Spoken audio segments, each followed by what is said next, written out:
Hello, everyone. Today's topic is what is most important for making the right decisions, a Buddhist perspective. Life is a succession of choices, some of them major and some of them minor. Major life choices include things like choosing which person you should marry out of all potential partners, or deciding on whether you should work for a company or start your own business. There are also much more trivial choices, such as which book you should buy at the bookshop, or whether you'll go for juice or tea at the cafe. But whether major or minor, each and every day, we are constantly making all sorts of choices. If we make the right choices, we'll be happy, but if we make the wrong choices, we may be tormented by regret for goodness knows how long. How, then, can we be sure to make the right choices? What is the most important thing for avoiding mistakes? This is what we will explore today from a Buddhist point of view. This time we will look at these 3 points. 1. Long-term goals over short-term goals. 2. 7 habits. 3. Balancing independent thought and learning from others.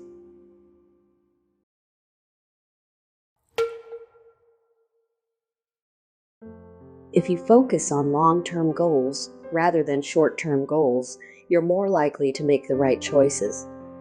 Let's say a student has to choose between studying and playing video games. Of course, they'd probably rather choose the video games, since those are fun and studying isn't. But if they don't study, they won't be able to get into their university of choice, so the sensible option here is to study. Ultimately, the choice is that students own to make, but the video games will only provide a short-term benefit. If the student really considers where they want to get to in life, their long-term goal, then what would be best for them right now is to knuckle down and study. Someone who keeps that long-term goal of getting into university in mind will also be much better able to make persistent efforts to study than someone who thinks only about short-term goals like being top of the class or being praised.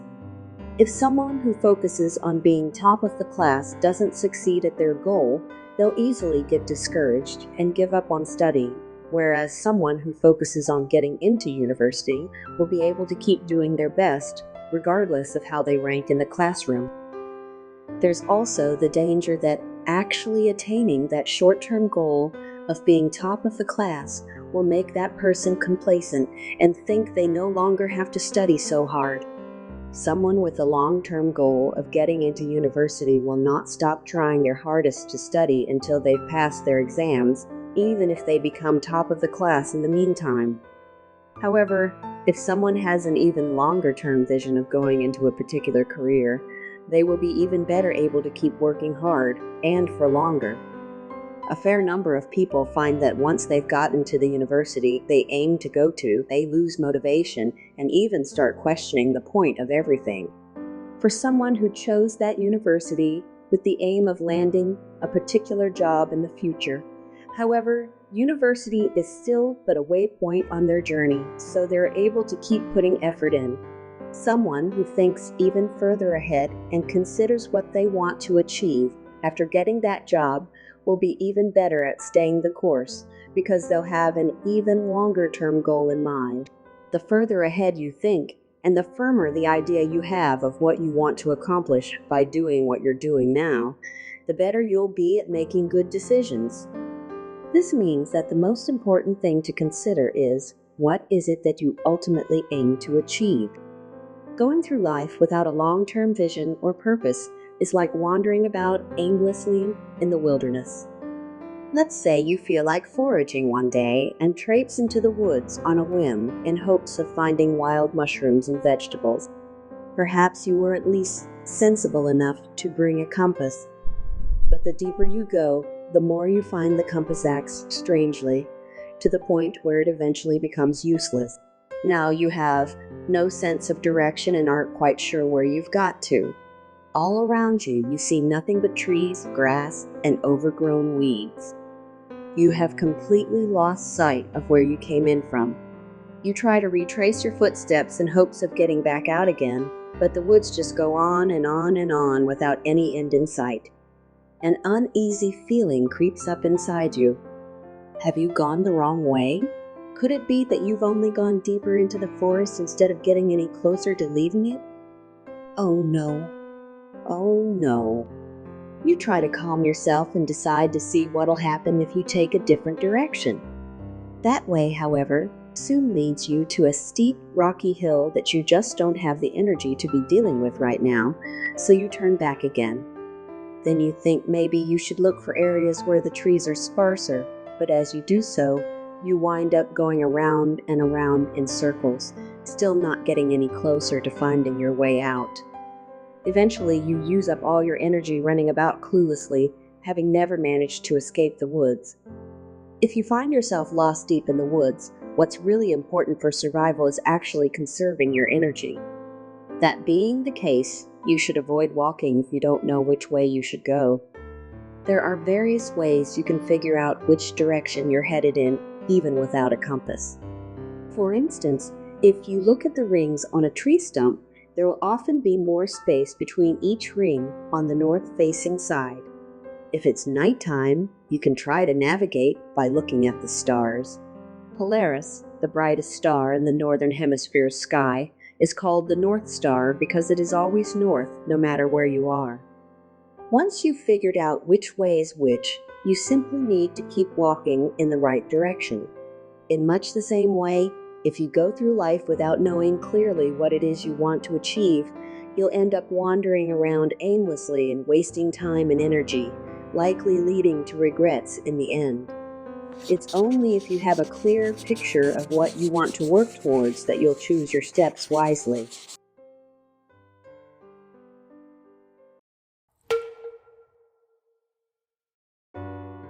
American educator and businessman Stephen Covey published a self-help book called The 7 Habits of Highly Effective People, and the second of these 7 habits is begin with the end in mind.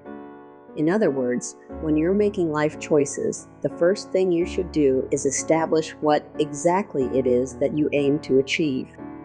Before you venture into the woods, decide firmly on which direction you'll be heading in, and only then begin your trek. If you set out without a particular destination or goal, you may end up wandering into a situation you regret later, potentially with irreversible consequences. Buddhism teaches that life is floating like a reed on water. This signifies the changeability of life, as we see in Master Renyo's letter on White Bones, where he says, "When we deeply consider the floating life of human beings, we realize that what is altogether fleeting is the time we have in this world." A floating reed, you see, is rootless. Because of this, it is completely at the mercy of the wind and the waves, being swept every which way by them. Life, Buddhism teaches, is just like this. We are constantly being swayed by all sorts of things around us, including societal expectations, work obligations, and the wants and needs of our family and friends.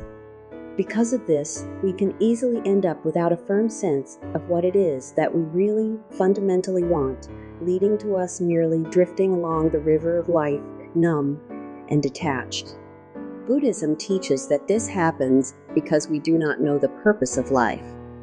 Life is a precious thing, and yet so bombarded are we by others' demands that the choices we make end up being only for the sake of not disappointing people rather than to accomplish what is truly important to us.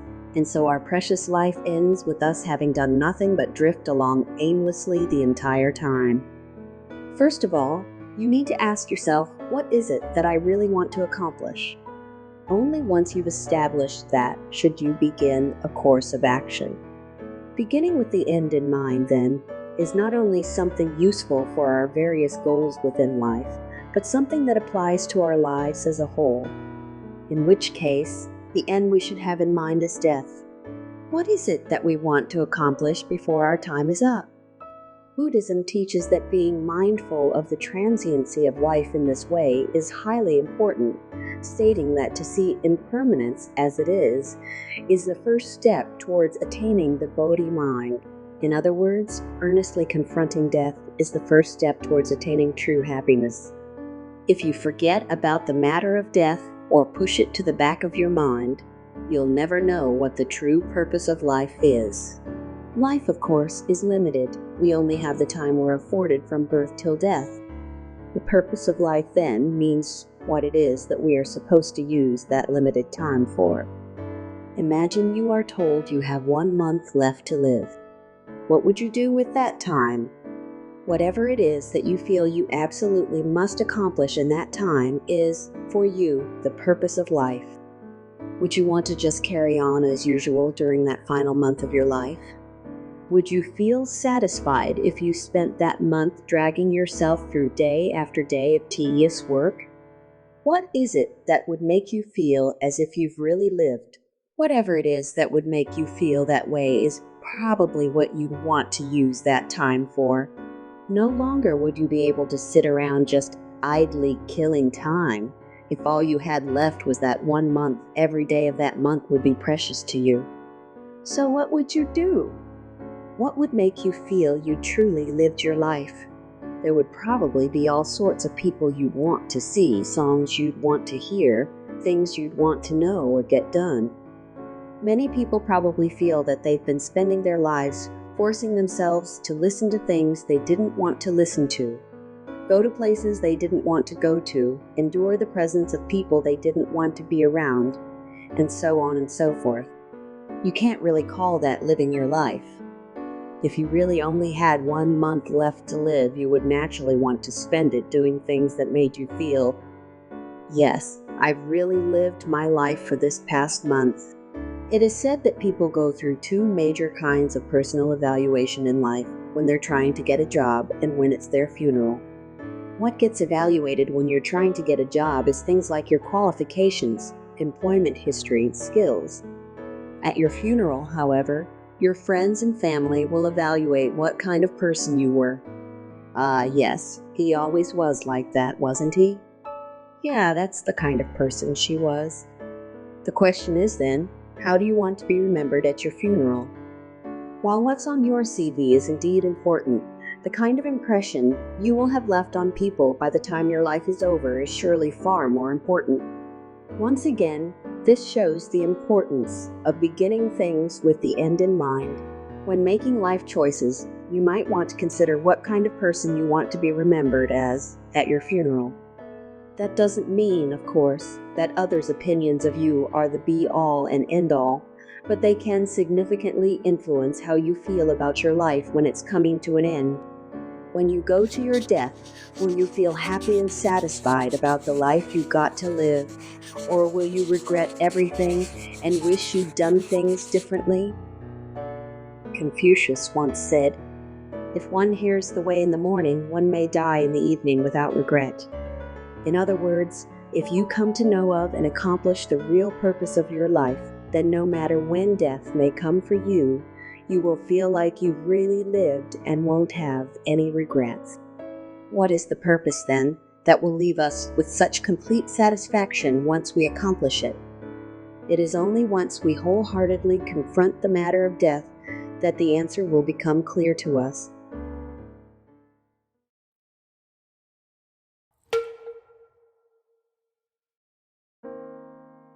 There is an ancient Chinese maxim that goes, "Those who learn but do not think are lost. Those who think but do not learn are in danger." Since learning is a very important thing, we have other people teach us things. However, if we just blindly accept whatever we are told without giving it any thought, then we will actually still remain ignorant. We'll end up doing nothing but wandering around aimlessly in the wilderness. There are all sorts of people who teach us things in life. We learn from our parents and society, as well as from friends, mentors, and school teachers. If someone tells you to go in a particular direction, however, you need to think about whether or not it's in your best interest to simply do as they say. Always ask yourself, is going in that direction the real purpose of your life? Are you certain it's going to help you achieve whatever it is that you are living to achieve? Or are you only doing this because you think you have to? Are you afraid of disappointing that person? Are you tuned off from life and just passively hoping for the best? If you're simply going along with what they're saying, then you are lost. You are wandering around aimlessly in the wilderness. You need to give serious thought to what it is that will really sincerely make you feel you have lived your life to the fullest. If you fail to do that, then you'll be just like the floating reed, busily yet detachedly going every which way based solely on what other people are telling you to do. As for the next part of the quote, those who think but do not learn are in danger. If you think seriously on your own, but do not learn anything at all from outside sources, you are in danger of coming to some very odd conclusions. Of course, it is highly important to be able to think for yourself and analyze things yourself, but there are also all sorts of valuable things that you might only be able to learn from other people. For instance, in mathematics class at school, we learn about the Pythagorean theorem, which teaches us that in a right-angled triangle, the square of the long side opposite the right angle is equal to the sum of the squares of the two shorter sides. This is represented with the formula a squared plus b squared equals c squared. It was discovered by the ancient Greek philosopher Pythagoras, who was apparently so amazed by the discovery that he made an animal sacrifice to the gods. The Pythagorean theorem is just one of many mathematical things we learn at school that we might not have known if no one had been around to teach us. Without maths teachers, we might have figured out the basics like addition and subtraction, but more complex things like multiplication, division, and fractions would probably have been beyond us, let alone something like the Pythagorean theorem. We might well have gone our whole lives without learning them. Thanks to maths teachers who convey to us the wisdom left behind by the mathematicians of history, we are able to acquire a far wider array of mathematical knowledge and skills than we would have done otherwise. Of course, this doesn't only apply to maths.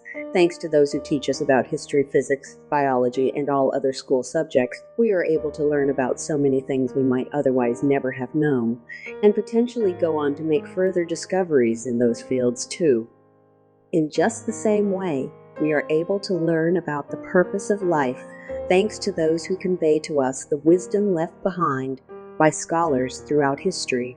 Once we learn it and understand what it is that we are actually living for, then we can make better decisions regarding what we do in life. If, however, we neglect to learn from the wisdom of yesteryear, we can easily end up with a skewed, self-centered view on life, which is precisely what the second part of the ancient Chinese maxim is warning about. Those who think but do not learn are in danger. Over the course of history, many philosophers and thinkers have delved into the matter of the purpose of life, including the philosophers of Greece, Chinese philosophers like Lao Tzu, and Sakyamuni Buddha of South Asia. Of these, Sakyamuni Buddha taught that it is possible to break free from suffering and find lasting peace and joy, and that this is precisely the purpose that we live to accomplish. What with his thorough and concrete teaching on this most important matter, more and more people are gaining an interest in Buddhism and wanting to learn about the teachings. It is because of this that this channel focuses on the teaching of Master Shinran, the founder of Pure Land Shin Buddhism, who clarified what exactly it is that Sakyamuni Buddha taught.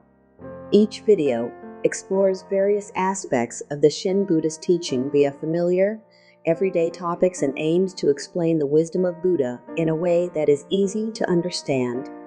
If, then, you'd like to learn more about the teachings of Sakyamuni and Master Shinran and what exactly Buddhism teaches on the all-important purpose of life, why don't you hit that subscribe button so you can be notified whenever we release a new video. Thank you for watching.